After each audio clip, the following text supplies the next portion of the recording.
Assalamu alaikum and welcome to my journey to Islam on Hikmat TV 24/7 online. It is indeed a pleasure to have with us in Hikmat studio Sister Halima Gibson. Welcome to the show, Sister. Thank you very much, Sheikh. Thank you. Sister Halima has a very interesting background. She's a massage therapist for over approximately 25 years. She's a spiritual healer, spiritual healing she has experience in. She is a convert to Islam or revert to Islam, and she has a lot of spiritual background. She's deep into Sufism. So we got a lot of things to talk to Sister Halima about. Stay tuned so we can learn from her experience, her spiritual experience, her educational background, her journey to Islam. This is going to be a wonderful experience. So once more, Sister, welcome to the show. Alhamdulillah, I feel blessed and privileged to be here. Good. There are so many things we can talk about. But for our viewers who are worldwide, we got a lot of viewers, Muslims, non-Muslims, worldwide. Alhamdulillah. And one of the reasons why we do this show is so that people can learn.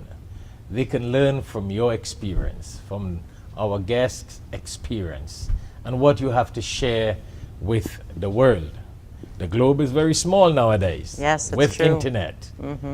With internet, online, media, social media, etc.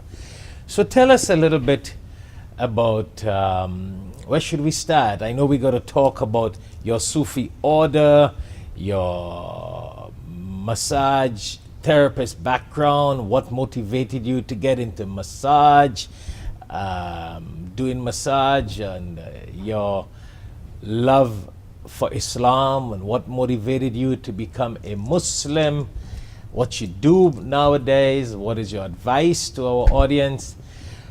But before doing all of that, where were you born? I was born in Brooklyn, New York. What's your religious background before becoming a Muslim? Well, actually, it's kind of interesting. My father's side of the family is Syrian Orthodox. So I grew up watching my cousins in their Sephardic ways, and I was actually brought up in Reform Judaism. So you used to go to the synagogue, etc. Yes. Yes, I went to the synagogue for holidays. I went to Hebrew school, and I ended up being bat mitzvahed as well. Oh, so you went through the bat mitzvah experience. When you're at what age? 13? Well, no, actually, that was kind of interesting. My father's side of the family didn't believe in girls having a bat mitzvah because they were Orthodox, and I was told that it wasn't going to be much like my brother's bar mitzvah. So I went to Hebrew school, and I had so the a choice. boys are called bar mitzvah. Bar mitzvah, yes. And the girls? Bat. Bath mitzvah. Bat, B-A-T.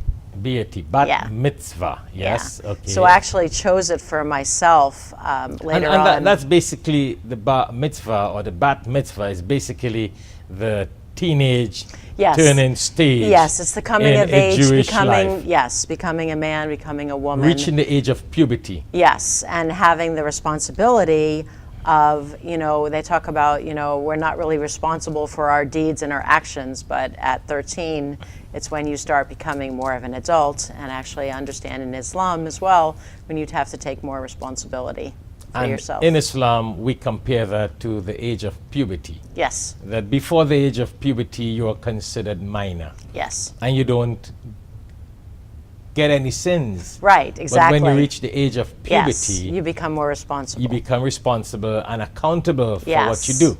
Yes. So similarly in Judaism, yes. Bat mitzvah for the girls, it's at around the age of 13, both girls and boys. Yes. Whereas in Islam, it's to do with the age of puberty sort of experience, whether it's 9 years, 10 years, 11, 12, 13, 14, or 15. So at what age did you do your bat mitzvah? I actually had a bat mitzvah at a wonderful program that I took in New Brunswick, New Jersey, because we lived in New Jersey for most of my life. And it was an incredible experience. I lived at a fraternity house for the summer and relearned Hebrew by a rabbi.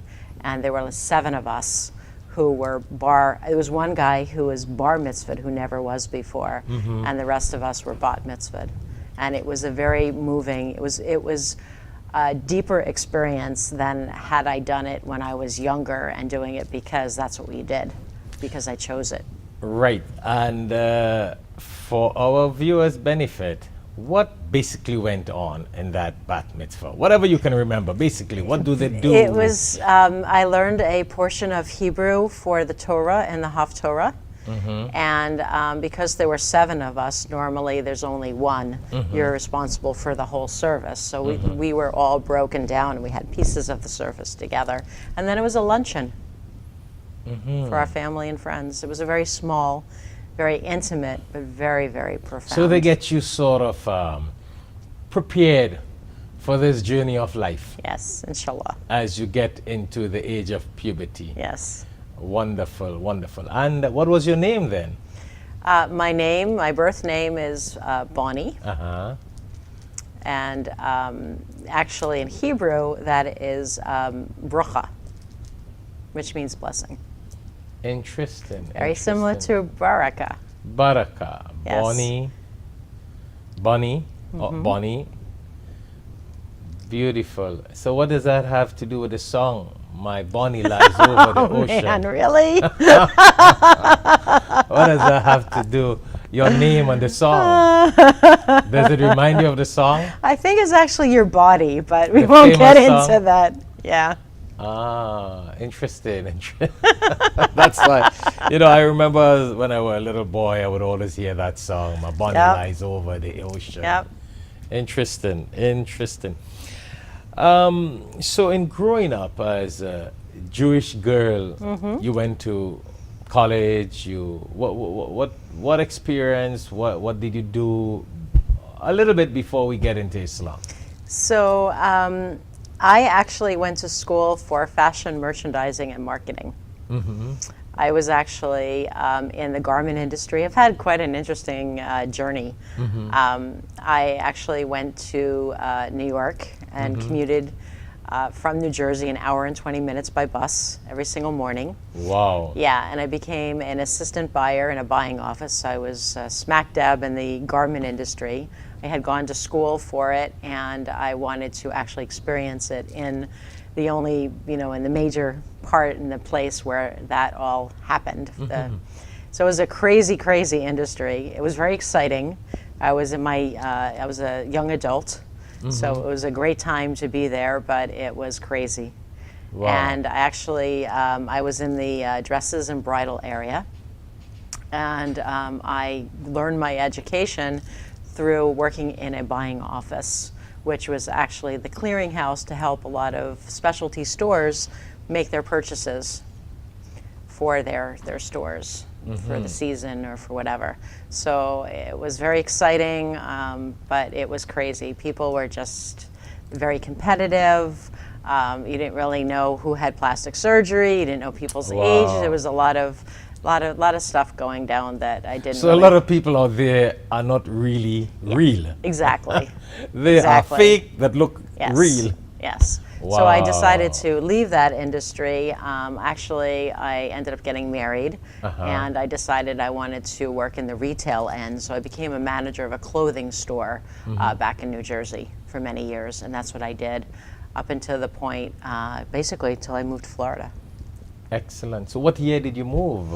I moved in 1990. Into Florida? Yes. Interesting, interesting. Yes. Were you Muslim when you moved into Florida? No. I was Reformed. I was practicing Reformed Judaism. And I was married to a lovely Jewish man who is the father of my children. And we came in a wing and a prayer. Wow. We decided to change our lives. New Jersey was getting very expensive, and we decided before we had children that it was a good place, Florida was a good place to raise them. So you came to the Sunshine State Mm-hmm. with all the water and the Yep. beautiful trees and the greenery down here.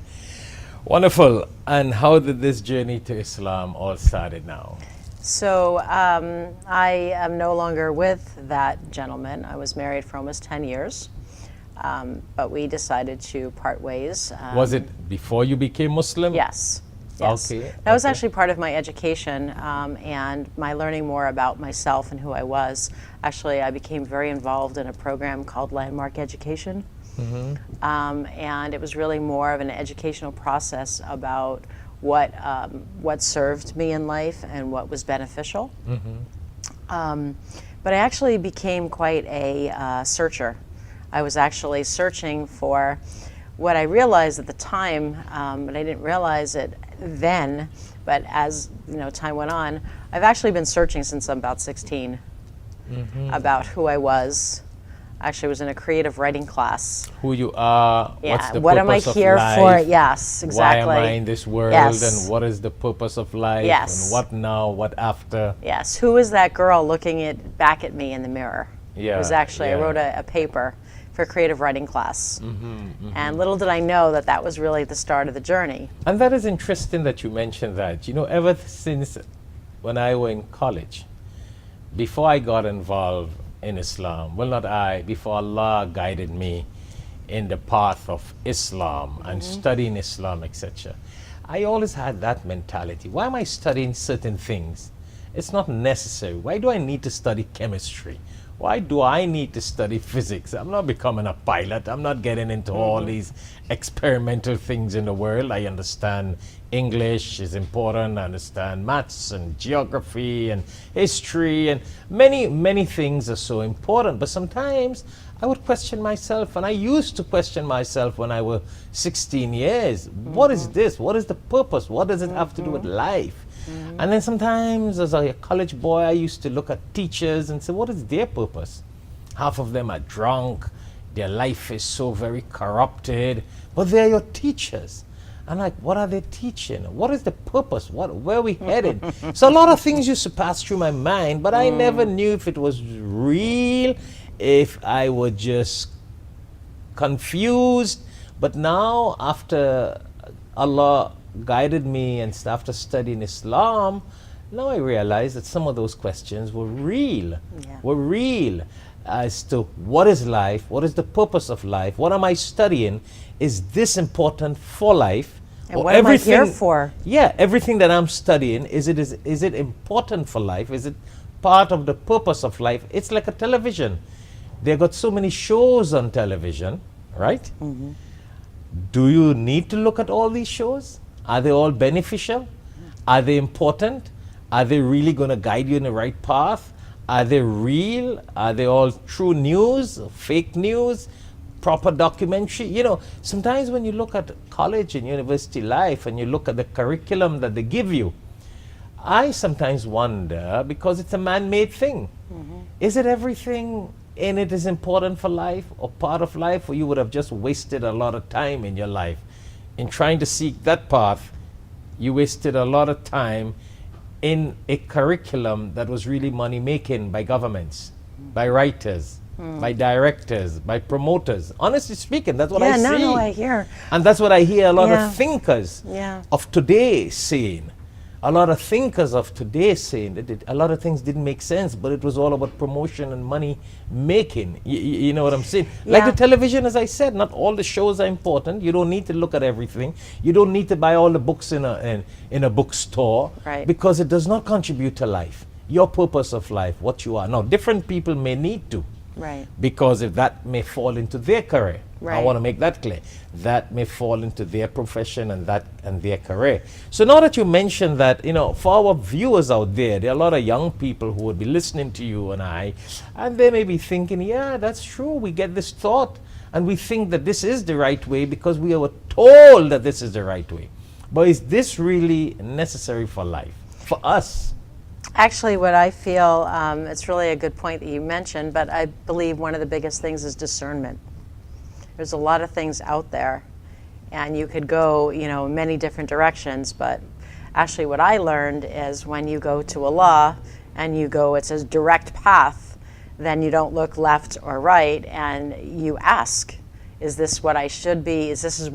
Forget even the should, but is this what Allah wants for me? Is this what His will is? And is this going to bring me to what it is that I want? That's it. That's a good point. That's a very vital, important point.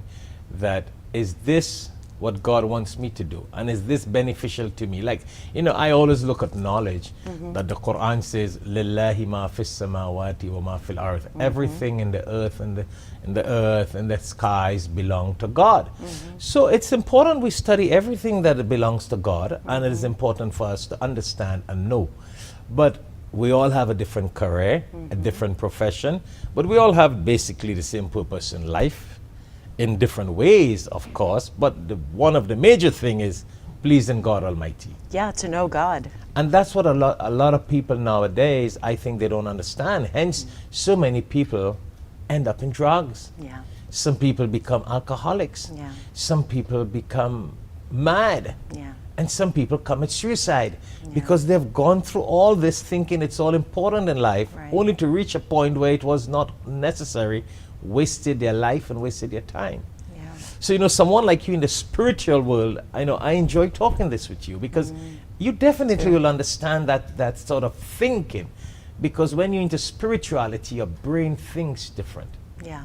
You see it from a different vantage point. You see it from the top down instead of the bottom up. Right. So back to your point. So now you are in this searching time. And again, I want to mention, I said that because a lot of our viewers there would be thinking how you're thinking. And we don't want them to reach 90 years to realize, well, we were thinking right, but we have wasted our entire life. While it's never too late, but you know what? And nothing's wasted. I believe it always brings you. It's all an experience. Yes. It's a knowledge. It's a benefit. And that's why we have people like you on the show. So your experience can help guide people now in their life. So while you were searching, what happened? So basically, I studied a little bit of Kabbalah as well. And Kabbalah is the mystical side of Judaism. Is the mystical side of Judaism. Well, I just said Sufism, but the mystical side. Okay. Well, the Sufis and the Kabbalists actually hung out together. Definitely. I mean, the Maimonides was a very, very famous, religious leader and proponent of Kabbalah and things like that. So, they actually, the heart knows. The truth is the truth is the truth. Of course. That's what I learned, later on, that that's really the basis of all of it. So basically, I went into, from there, I went into a Hinduist path, which was really great because everything brought me to where I am now. And it was the first time I actually got to experience the feeling in my heart.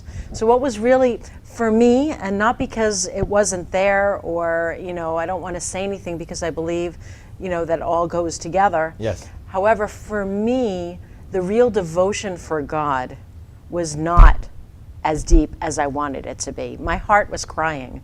And actually, I would share with you that has something to do with why people are addicted to, things out there, sex, drugs, food, whatever, TV, because they're really searching for God. At least that's kind of what I've learned over the years in my minimal experience in life.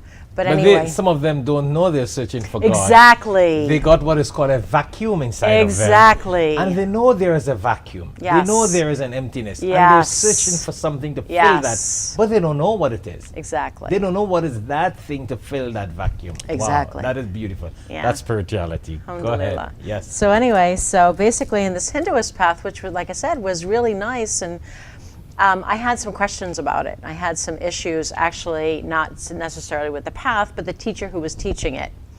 He was adding his own ideas and spin on things. Because Hinduism got a lot of deep meditation, deep spirituality, and they go into deep meditation and spirituality. And what I also learned about it, looking back, especially because I do a lot of interfaith things, So in Hinduism, they talk about the deities. And the way I kind of hold it for people is that we're actually talking about the divine essence and qualities of God. So in Sufism and as well as in the Quran, there's 99 names. Asna al-Husna and al-Asma al-Husna, astaghfirullah. And those 99 names that some of these represent. 99 qualities. Right, so I call the for in a Hinduist way, when I talk to somebody in that pathway, talk about the virtues. Yeah. So that way there's no separation. They don't Right. feel like I'm, making judgment, because that's only for Allah. Of course. So then you went on searching and continuing to So search. for me, actually what happened was I started to feel something in my heart, that bhakti, that devotion for God. However, some of the things, like I said, weren't really feeling like they fit. And at the same time, I was actually introduced to Sufism, which means the purification and cleansing of your heart. Wow. And that actually resonated more with me. So were you introduced to Sufism by a Muslim or non-Muslim? Well, actually, I was introduced to, and it's actually, No, why I asked that is because I know a lot of non-Muslim friends who are deep into Sufism, but they do not say they're Muslims. Right, not everybody chooses it. But they're deep into Sufism. Yes. Yeah. So that's another thing in the Western world, Yes. especially. So when I actually decided to delve into Sufism, I actually had a sheikh from Jerusalem, and it's actually was taught Islamic Sufism. So the difference that I've noticed in the West is not everybody is taught what they call the three legs. And the three legs are the Hakika, which is the truth, the Tariqa, which is the path, and the Sharia, which is the laws. So I actually learned all three. And the difference is that a lot of Sufi paths, and that's why there's some bone of contention, just like in every path, in Christianity and Judaism, the different sects, they have issues with each other, which is unfortunate, which is Of really, course, yeah. And that's the human path of it, where people do their own interpretation. Exactly. And they do their own ideology and their own concept of different issues. Man gets involved Yeah. and takes something that's beautiful, like religion, Yeah. which is about the truth, Yeah. and makes it, like you said, for power. So first you got into Sufism, and then into Islam now? Yes, so basically what happened was my heart was drawn to Sufism actually from Rumi. A lot of people out there know about the poetry of Rumi. And for me, actually Deepak Chopra introduced it at a seminar in Florida that I attended in Fort Lauderdale back in 2001, 2002. And he played this beautiful CD called The Gift of Love. And this CD was so beautiful and so reverent that you could not tell if he was talking about the relationship, the intimacy between a man and a woman, or the big B relationship, the big beloved between man and God. And for me, that is what really started my journey, and I fell absolutely in love with that. Then I was invited by an old friend who happened to be traveling a very similar path. Most of us are searching in this world. And she introduced me to a Sufi zikr. So I went to this zikr, and I had an amazing epiphany. I had this amazing, incredible experience where my Judaism, because I had learned Hebrew, and also I used to go to parties, my cousins and family, where they had Arabic. So I heard Arabic music, and I also learned Hebrew. And what happened was my worlds converged together. Wow. And I felt the connection in my heart, and I actually had an amazing, it doesn't happen for everybody, but I got this message, I love you, Bonnie, I love you, Bonnie, I love you, Bonnie, at the end of the zikr, and tears just pouring down, and I knew I was home. Wow. No more searching. I had found my path. Interesting. Yeah, it was incredible. incredible. That is a blessing. You felt like you Alhamdulillah. were just welcomed by God. Yes, yes, That you're whole. all embraced, all the pieces. You know how sometimes we feel like the beads on the string, Yeah. where this happens and that happens, and you don't know, like you said before, the correlation of why it's there, and then everything came into one. Beautiful. So do you know what? We have been speaking for approximately 25 minutes now. Oh yeah, time just goes. Really? And I know we did not really get deep into your journey. We just reached Right. at the beginning here Right. when you said, that's it, Islam, the dhikr of Allah, that spiritual, as it says, that sakina, that peace that you got in your Yes. heart, that tranquility, that Yes. peace, that satisfaction. As Allah says, it is by the dhikr of Allah that you find peace, satisfaction, and tranquility in your hearts. So we're going to go on a short break. When we come back, we want to continue a little bit about your spiritual healing that you do. A little bit, of course, share with our viewers on your Islamic experience and being a Muslim, etc., and how many years now you have been a Muslim, and what you do presently as a spiritual healer, and what you do with your office. That office you told me you have, you got an office here in Florida, in Hollywood, and what services you offer at the office, and what sort of spiritual guidance you give to people, etc. So when we come back, stay tuned. We're going to continue our conversation with Sister Halima Gibson on her spiritual journey, on her journey to Islam, and her experience, learnings and teachings, and how we can benefit from her experience and blessings. Stay tuned. We'll be back after the short break, inshallah. Assalamu alaikum and welcome back to My Journey to Islam on Hikmat TV 24/7 online. Once more, it is indeed a pleasure to have with us in Hikmat studio Sister Halima Gibson, who is a Sufi healer, and as we said in the beginning of the show, a sister with a lot of experience, as she shared with us before we went on the break. And we would like to continue on her experience, on her learnings and teachings, and how we can benefit from her journey to Islam. All right, so you went to this dhikr and you felt that belonging. And then what happened? Well, basically, after that, I was invited to take a promise. They call it a bayat, which actually is what the Sahaba, I had learned later on, actually did with the Prophet, may peace and blessings be upon definitely. him, under the banyan tree. So yes, I made which is this something prophet, a lot of people don't understand today, and they don't follow, and they don't even know, some people. Anyhow, so you went, and where did you go and take this? So basically, I was at a zikr. Swear of allegiance kind of thing. Yeah. It was actually an invitation to take a promise to live my life in God in surrender. Take hand with a sheikh, my guide, Sidi al-Jamal al-Rafai al-Shadali, from the Shadali Sufi order. And I was given my spiritual name, my Islamic name of Halima. And where was that? That was actually in Pembroke Pines. After, like I said, after a zikr, they said, who wants to take the promise? And I had no idea what the promise was. So the sheikh came to Pembroke Pines? No, he did not. Actually, it was over the telephone. Okay. But my heart was so full of that love and that connection And where was to the Allah. He was in Jerusalem. Wow. Yeah. Okay. It was over the telephone. There were three of us. And we were Okay. standing there, and he's talking to the facilitator of the zikr, and he says, Halim, and I forgot what the other gentleman's name, and Halima. And that was my name that I was given. So that was the bayat.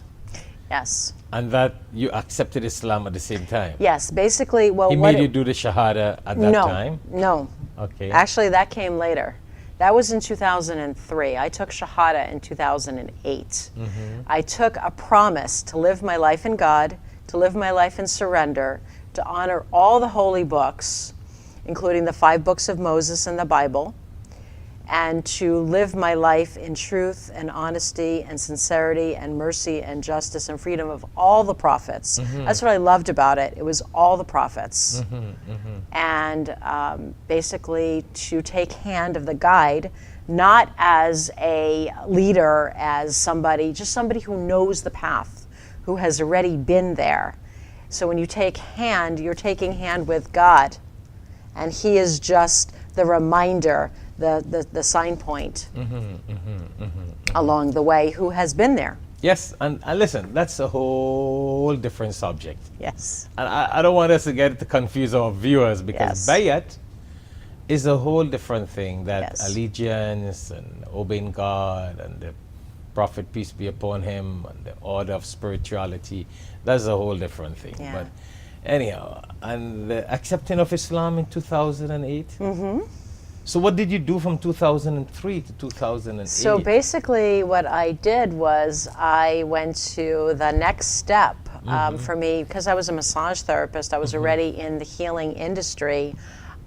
There was a school. And what motivated you to get into massage? Actually, because I was in the retail end of it. It was very age were you when you superficial. got into I was actually 29 or 30 when I decided to change my life and do something that felt more meaningful.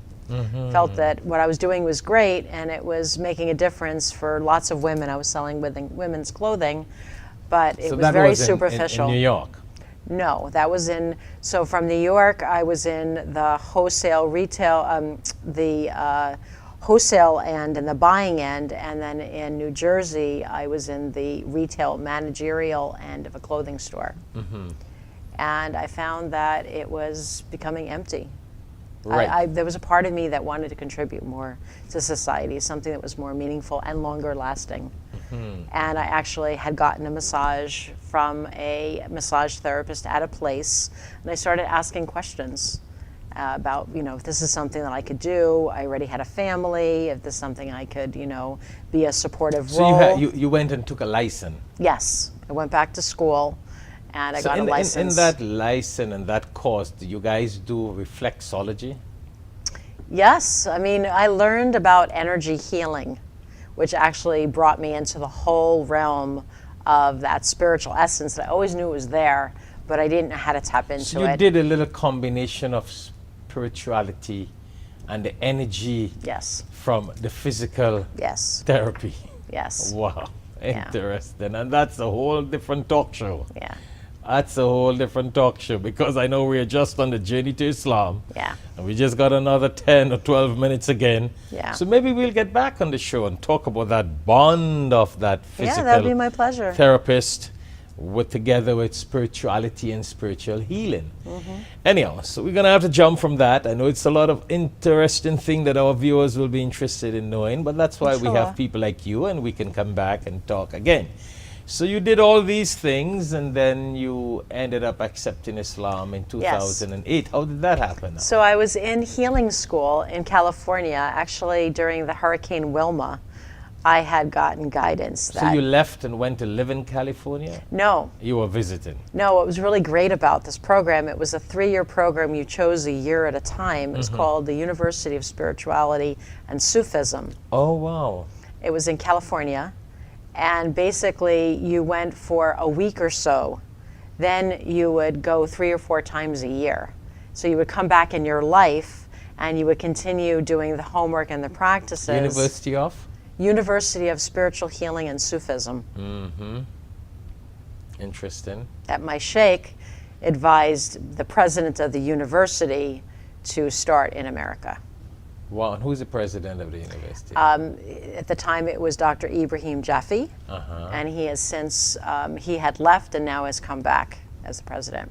Okay, and he's from Jerusalem also? No, he is he from Chicago? I'm not exactly sure where he's from originally. Good, good. So people go there to study spirituality and Sufism.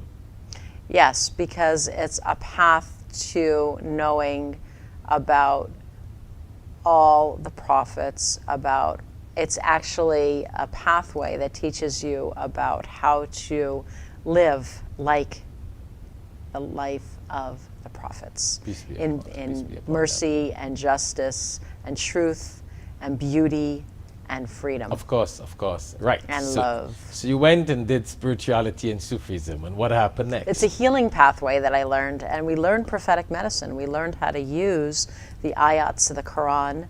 We learned how to use the divine names of God in healing. We've also learned how to do some of the healing methods of ruqya, as well as some of the, my sheikh has written about 37 or more books on healing as well, with remedies, because he was actually trained at the age of 7 in herbology. So are you telling me you did all of this before accepting Islam? It was while I was in school. Actually, Oh my goodness. I was actually a student teacher after I finished my 3 years, and then actually took a 4th year. I ended up in school for over 5 years. My husband thought I was signing up for 1 year. He didn't realize it was 1 year at a time, and it ends up being 5 because my heart found So its path. where were your husband in those days? He was home. And he was sent home you to study spiritualism. being very, yes, I would go back 3 or 4 times a year, and he Wow. would be home. And the beauty is that nothing happens in a vacuum. So I would be going off and doing these, what seemed like a retreat, and he would be home, but something would happen. Something would happen, because they say in Islam and in Sufism specifically, that your beloved travels in your heart. So even though he didn't accept that, he was very supportive of what I did. He was receiving benefit. And actually, every time I came home, something would happen. Like one time I came home and all the furniture was moved. I mean, something significant would happen for him too, because when your hearts and souls are connected, there are things that happen synchronicity. That's Synchronistically. deep. That's very deep. That's Yes. very deep. Alhamdulillah. Okay, beautiful. Anything you want to tell me about how it all happened and you So accepted how I Islam? took Shahada, Yeah. basically I was at something called a Halwa, which is an all-night prayer retreat. And we would do this periodically. We would do it at Ramadan. We would do it for Laylat al-Qadr, many different things. But I was in school, and we would do this Halwa. And they asked anybody if they want to take the promise. Again, the bayat. So some people would do that. They would adopt this as their practice and a way of life. And then I said, I want to take Shahada, Interesting. because it was something I felt in my heart. And it wasn't something I was doing because of my children. It wasn't something I was doing because of my husband. It was because of my connection with Allah. Actually, I went home and told him about it when I came back from California. By the way, if somebody asks if there's a Muslim living in this house and they come knocking on the door, the answer is yes. Oh, right. So basically how I ended up taking Shahada was I felt it in my heart. And then I asked one of my teachers who was there, who happened to be Jewish. There were a lot of beautiful, what was so beautiful with the teachings were so universal that Jews and Christians and Muslims all over would come to study because of the path of the truth and love and the embracement of all of that. So I asked my Jewish faculty member of the school, if I take Shahada, am I turning away from my Jewish heritage? Because, I brought up with the culture and everything, and he knew what my pathway was. And he says, I can't speak for you, Halima, but what I can tell you, for me, it actually made me feel closer to my heritage and my culture. And when I sat with that, and I took a moment to breathe and take that in, I was done. I knew, just like I knew that I was, at that zikr, that this is what Do you was want my to next repeat step. what he said again so viewers could Sure. benefit? He said, I don't know about you, Halima, but for me, it actually made me feel closer to my heritage and my culture. So he was previously Jewish. Yes. And he accepted Islam. Yes. And he's now telling you, Yes. as a former Jew, Yes. that when you accept Islam, you feel Like a stronger Jew. Yes, yes, Like basically. a more spiritual Jew. A more well-rounded, because I learned about all the prophets. One of the things that was missing was about Jesus. And I actually learned about Jesus. Judaism. Maybe I want to use the word Judaism. Yes, Judaism. You feel like a person stronger in the faith of Judaism. Yes. Wow. Because I also, in the Hinduist path, I also learned about Jesus. Yeah, because in Judaism, they just missed out. Jesus, peace be upon him, and the Prophet Muhammad, peace be upon him. And they got it back all there. So when they combine this together, they got the complete mission. Yes. Wow. And I learned in healing school, I learned about who Muhammad was. May peace and blessings be upon him. Wow. And I fell in love with the prophet's way of holding. Each prophet, I was taught, came for their own time and their own people with their message of one of the divine names and qualities of God, and Muhammad was the seal. That's fascinating. And so you accepted Islam, mashallah, and that I was had a an whole- amazing experience when I took Shahada. What was that experience? Because I know there's so much to talk about. We got 5 Yeah. minutes. I want to talk to you about your office and what you do in the office. So tell us in a few I seconds. don't do very What- much of anything, What actually. was the experience? So the experience, I was told, and I don't know if this is for everybody, but I was told that when you take Shahada, you get 24 hours of like increased blessings. That there's something that comes in. So I was like a honeybee. We're supposed to be quiet and silent in this halwa. Everybody is together and they're all making their dhikrs silently, but in a group. And it's very beautiful and very, very holy. It's like a wedding with God. Halwa means sweet. It's like a wedding with God. However, my heart was so full of the love and the blessings. All I could do was go from one person to another. What can I pray for you? And I would say, Bismillah ar-Rahman ar-Rahim. I want a house. Bismillah ar-Rahman ar-Rahim. Okay, done.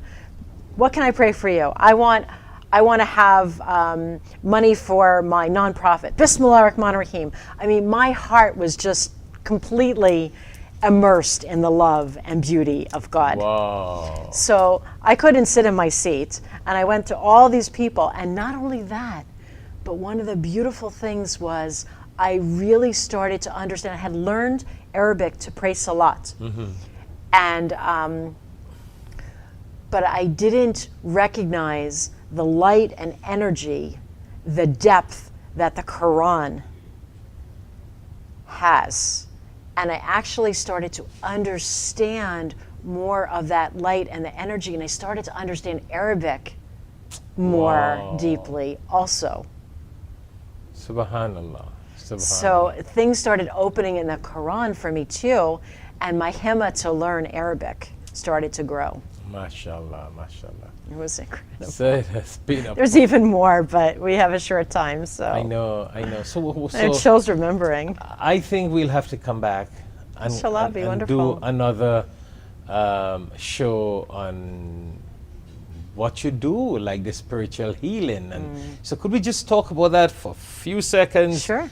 So what is your office all about? What do you offer? So basically, like I said, I don't really feel like I do much of anything, but really what it is about helping people to support them. When you do a lot of things, you feel like you don't do anything. Because it's not work. You know Because this. it's so many things that you wish to do in the world. Yes. That even if you're doing so much, you think it's nothing. Yes, because it all your comes dream together. is to do so much. Yes. And it's like me, I still feel I need to just do more and Yeah. more and more. Yeah. Even though I have friends, tell me, how do you get all this done? Yeah. How do you travel all over the world? You're Yeah. there today, you're here tomorrow, you this organization, that, and I'm like, but Because I it's don't- not work. Yeah, and I'm like, I don't do anything. I just feel like I just need living to your life and accomplish- connecting. I just want to accomplish much more. Alhamdulillah. So I understand what you say. So this office, what is it about? So basically, I do like with people, I sit with them in a coaching and mentoring capacity, and I help them to really what I do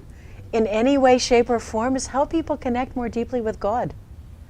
To find their Muslims unique and way. non-Muslims? Yes, Muslims, non-Muslims, Jews, Christians, Buddhists, Oh, so you Hindu. help them get into spiritual Yes. healing. I help them to connect more deeply with their Creator in a way that works for them. Mm. So people that are stressed, mentally depressed. Anything from relationship issues to cancer. You're kidding. So they come by you. Yeah. You got hours of operation. Yeah, basically I have an office 3 times a week Uh-huh. in downtown Hollywood, off of Hollywood Boulevard. And I sit with them one-on-one, and we customize what it is they're really looking for. What is it that they're So searching for? do you have in front of the office? I don't have Spiritual anything. healing? What's the name? No, actually, I share an office with a friend of mine, and he's a psychologist, and he just recently took Shahada, actually. Wow, that is interesting. No, that is interesting. A psychologist, people go there, and then he tells them you need some spiritual treatment to combine this psychological treatment that we go through. Yeah. That is so important. Yes. So important. Actually, he also went to school with me, so he also has that in his background too. Oh, spiritual University of, healing yep, and Sufism. And now he Yep. took Shahada. Yep. He's American? yep. You met him recently, and I'm going to ask him if he will be willing to be on the show. Good. Wow. Okay, okay. No, I was not here. I was out of the country. And I was Actually- told that he came and accepted Shahada. Ah, Yes, yes. alhamdulillah. I was told about that. And I was really told that you brought the person and you were there when the person Yes. came. Phenomenal. We Yeah. would do that. That's what we do, right? We would Just by living really- our lives, Yes. sharing the love and mercy and peace and I justice. think we need to get of him on the God. show. Yes, and talk inshallah. about that. Inshallah. And we need to get you back on the show. So we could my talk pleasure. a little more on some deeper levels of your spiritual treatment to people. And when people come by you, what you do. So, I mean, you know, there are a lot of people all over the world. You might be There getting are calls people from that are people needy and sick. all over America. All Yeah. over the world, people will be calling I do you. this long distance too. So let me ask you, if someone want to get in contact with you and get some of this spiritual healing treatment, how do they go about contacting you? They can Should we let contact them- me by my phone, by my email, and I do work with people one-on-one in person and online and on Skype. So should we let them contact, seeing that they're looking at Al Hikmat TV? Sure. We got all our numbers. Al Hikmat is international. They can contact Al Hikmat office wherever.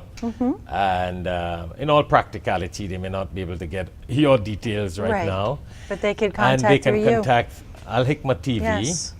Al Hikmat office, Yes. and ask for Sister Halima Gibson. Yes. Your number, your info, and they can get in contact with you directly. Inshallah. So Al Hikmat office can give out your information Yes, you for have my people who are permission. interested in spiritual healing. Yes. That is really interesting. Yeah, that's what we were taught. My sheikh taught us that, you know, we need to spread the message. Yes. One flag of mercy, justice, peace, and freedom. And spiritually, mentally, emotionally, all these pieces need to come together because we are in a body. Even though we're spirits, yes, we're yes, in a yes. body and we have a job to do I've to deliver always- the message. I've always been very deep into my love for spirituality. Yes. I've always, you know, my sheikh told me, and I'll share this before we conclude the show. He said, it doesn't matter what you build. You can build Al Hikmat, you can build Darul Uloom, you know, my spiritual sheikh. He said, you can do whatever you want and travel throughout the world. But if you don't sit and have a spiritual group of a few people who will just sit and do the dhikr of Allah and spiritually connect to Allah, then you are still incomplete in your mission. Oh yeah, my sheikh told me that. Yeah. And ever since he told me that, which was about 20 years, I think, or maybe more than that, yeah, more than 20 years ago, 25 years ago, I got very deep into it because I had a spiritual sheikh. Oh yeah, we'll talk about that. Yeah, in yeah, I'd another love to show. hear about that too. I went into deep spirituality with my Alhamdulillah. sheikh. Ever since I was 17, 18 years, I've been into spirituality. But you know what happens? A lot of people out there, my personality confuses a lot of people. Really? Yeah, because one time they see me look like this, jacket, tie, and suit, and a hat.